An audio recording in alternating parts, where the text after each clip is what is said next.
Yang membebani itu bukan rakyat, bukan subsidi, bukan apa-apa, tapi memang koruptornya. Kalian, fasilitas hidup kalian begitu mewah, ya kan? Mobil yang kalian naikin begitu mewah, kantor yang kalian pakai kerja, kordennya begitu mewah, bajumu, cincinmu, jam tanganmu, sepatumu begitu mewah. Itu yang bikin beban berat anggaran negara ini, ya kan?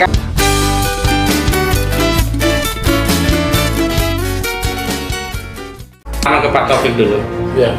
Sebenarnya benar nggak sih Pak, kita harus menaikkan BBM dan angka 502 triliun itu angka real atau angka hoax gitu? Karena saya dapat info itu ternyata hoax. Demikian. Ya. Pertama harus dipahamkan dulu, mungkin tidak ada di dalam sejarahnya pemerintahan yang dalam waktu 8 tahun itu sudah 12 kali menaikkan BBM-nya. Mungkin tidak ada duanya itu, ya. Kalau saya melihat, kita harus lihat inside story-nya, ya. Inside story-nya kenapa BBM itu naik, ya. Karena saya melihat satu, cara paling mudah untuk mengumpulkan uang secara masif itu dengan BBM. Kenapa? Karena ini menyangkut hajat hidup orang banyak. Dinaikkan berapapun orang tentu akan membeli. Pertama itu. Kemudian yang kedua, kenapa harus menaikkan BBM? Karena tidak ada sektor-sektor lain yang seproduktif kalau kita menaikkan BBM. Artinya uang cash on hand-nya itu besar. Yang ketiga, saya menengarai ini sudah banyak utang luar negeri yang jatuh tempo harus dibayar.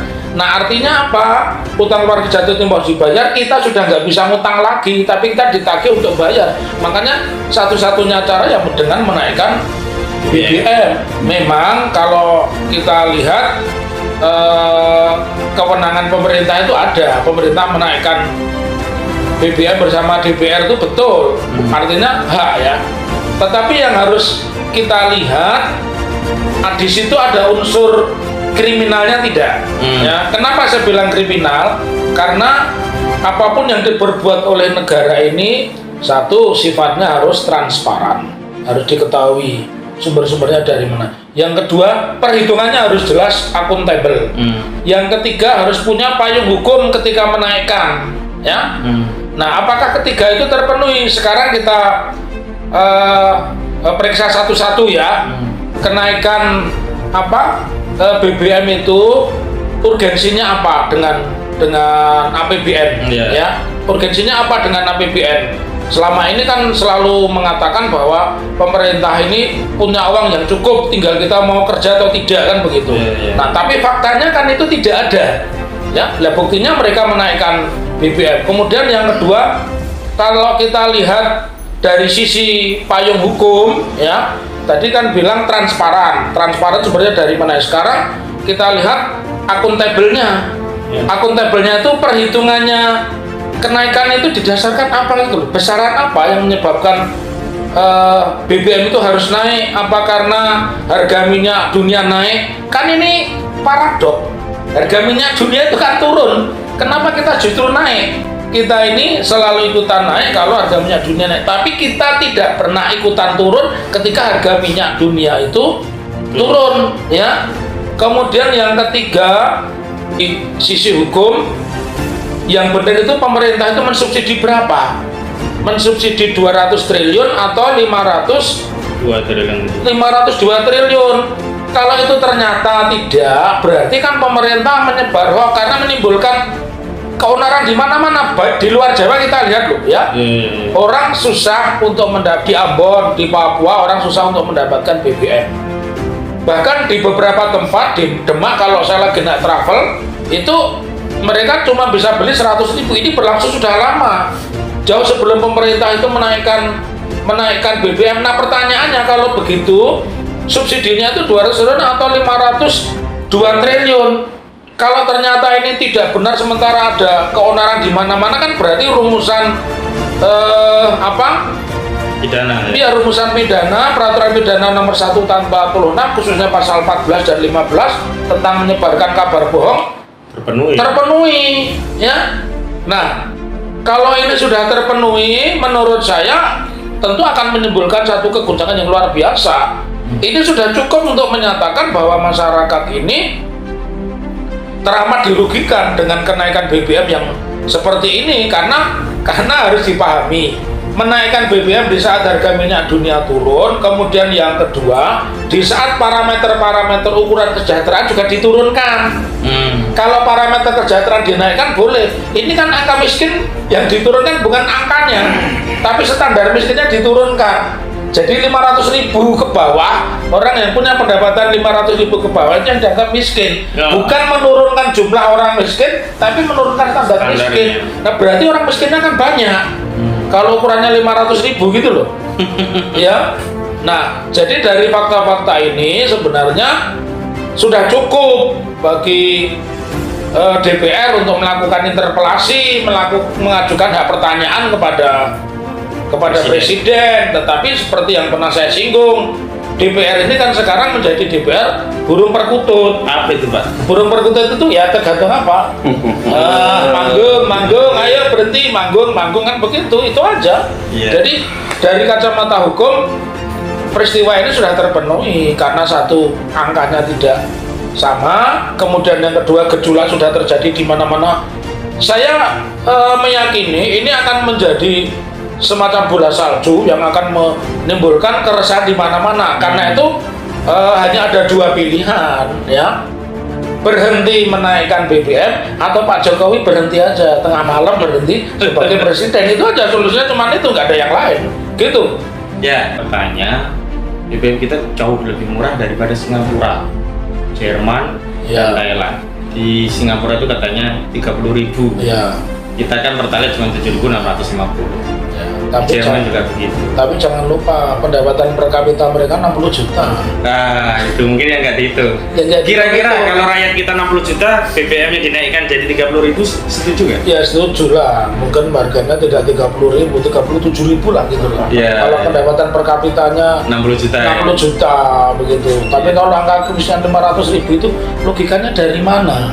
500.000 berarti orang yang punya pendapatan 600.000 itu tidak miskin.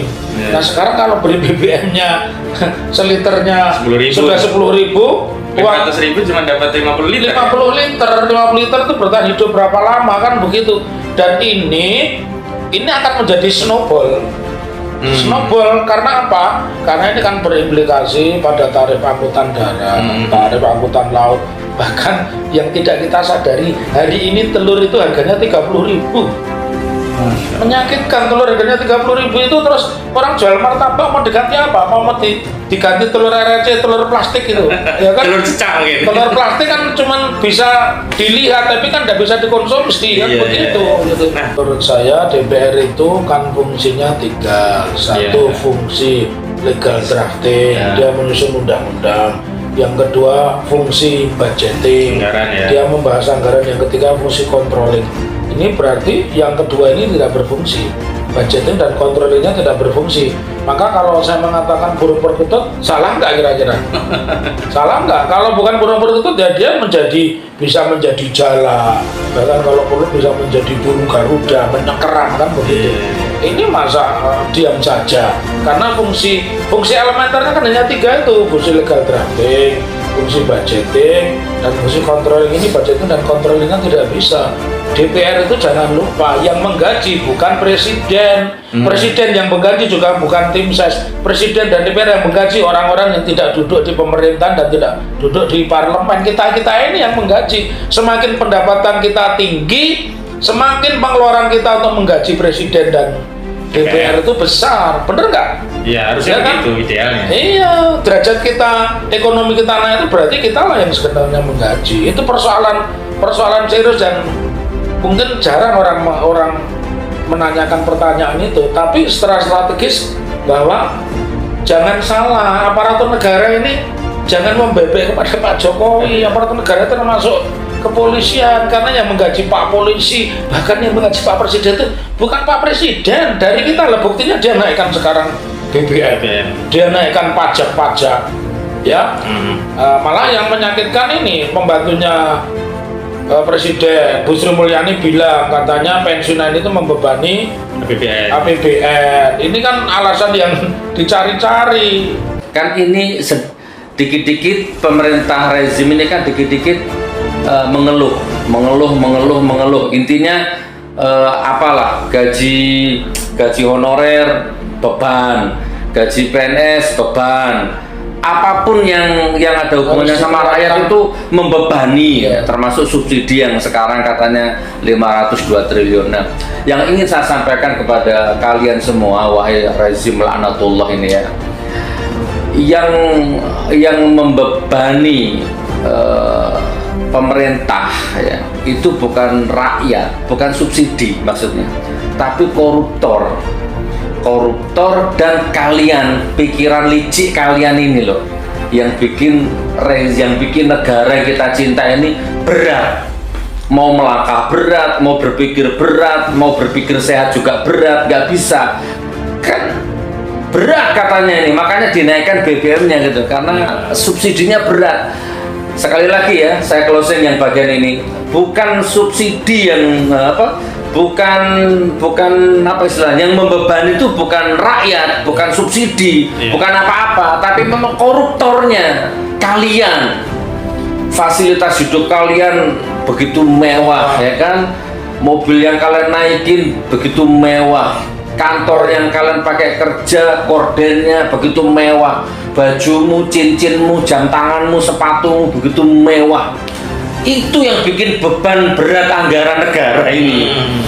Ya kan, kalian dari titik koordinat sini pindah ke titik koordinat sini itu biayanya mahal, kosnya mahal, itu yang bikin beban. Ya, koruptor terutama. Jadi bukan subsidi. Camkan itu. Yang pertama. Nah, yang kedua, ya hoax ya, bohong. Tidak bisa apapun dalam rumah tangga, entah suami entah istri, kalau sudah ada pembohong, dijamin hancur rumah tangga itu. Pasti itu.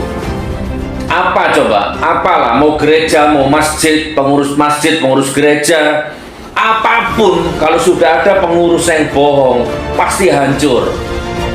Bohong itu sumber malapetaka. Nah, demi Allah saya bersaksi, demi Allah ini rezim ini pembohong. Demi Allah, ya, imanku mengatakan mati laknatullah, saya siap kalau omongan saya ini bohong. Kalau rakyat bohong dikit, nggak pernah makan uang negara, diciduk, ditangkap. Padahal nggak pernah makan uang pajak, ya kan, kerja sendiri, mungkin bohong karena lapar. Bohong mungkin karena juga nggak paham hukum, nggak paham ITE, ya kan? Tapi ditangkap, gampang sekali kalian nangkap rakyat kecil dengan tuduhan menebar kebohongan. Udah, tapi rezim ini kalian ini pembohong semua kalian. Qadarullah, Allah bongkar dengan tragedi Sambo ini kan, terkuak semua topeng-topeng kalian ini. Udah, saya pakai Blokosuto aja sekarang. Presiden, saya nggak nyebut namanya karena ini yang saya kritik bukan orangnya tapi jabatannya. Presiden Republik Indonesia pembohong bukan? Jawaban pembohong dah. Loh, masa menebar kebencian gini nih? Tinggal jawab aja kok. Pak Kapolri, Presiden Republik Indonesia bohong dah? Ayo, siapa yang bisa jawab ini? Terserah mau Abu Janda, Kokun tadi, terserah jawaban. Kalau sama tanya ke saya, demi Allah pembohong, demi Allah. Mau minta berapa datanya? Ya terbaru yang sekarang ini 502 triliun ini. Ini yang terbaru nih, terupdate. Belum yang mobil SMK. Atau memang mataku yang belum mampu menangkap, retina mataku yang belum menangkap gelombang mobil SMK ini mungkin ya. Karena Pak Taufik tadi bilang mobil goib, jadi saya harus ke Gus Samsudin dulu nih kan. Bohong kan? Itu disaksikan orang banyak di Metro TV. Ya, ini kalau uji emisinya lulus nanti, wah ini bahkan sekarang ini sudah 6.000 7.000 yang inden. Bohong. Nah, tapi wartawannya malah jadi kedutaan ya, dubes di Singapura. Coba. Ini Ferdi nih. Coba seandainya saya melenceng dikit, seandainya siapa pengacaranya itu? Kamarudin Simanjuntak. Coba seandainya beliau Islam ya, atau mungkin korbannya Islam, mungkin beda lagi nih ceritanya ini. Selesai dimunarmankan. Ini konspirasi kalian jahat.